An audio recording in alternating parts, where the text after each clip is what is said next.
she would actually ask me a lot of questions about, you Catholics, why do you believe this? And like most typical Catholics, I didn't have a clue. So I started to read, and that began to feed my faith. And at this point, I was in university. I was in a pre-med stream. And Easter Sunday of that first year at school, I had an experience during Mass where it's very hard to describe, but basically in the middle of Mass, out of nowhere, I just had this infilling of God's Spirit and a conviction. All of a sudden I knew I was going to be a priest. And I had never in a million years ever wanted to be or thought about it. And this experience was so powerful that it really, I thought I was going to explode. I began to weep. It was so overpowering.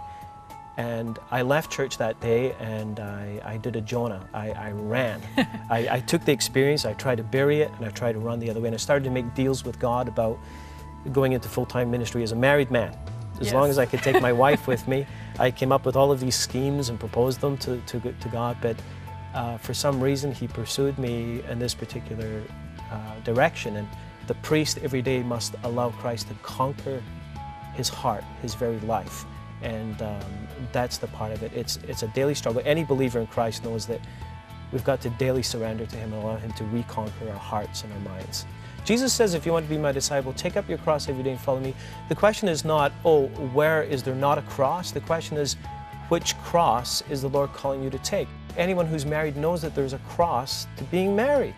It's not easy to be married, to raise a family. There's a real cross in that, and yet this is the call of being a disciple.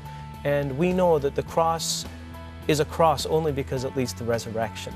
That's the mystery of the Christian life, the dying and rising. And it's in any vocation. If we try to run from the cross, we're going to run from Christ.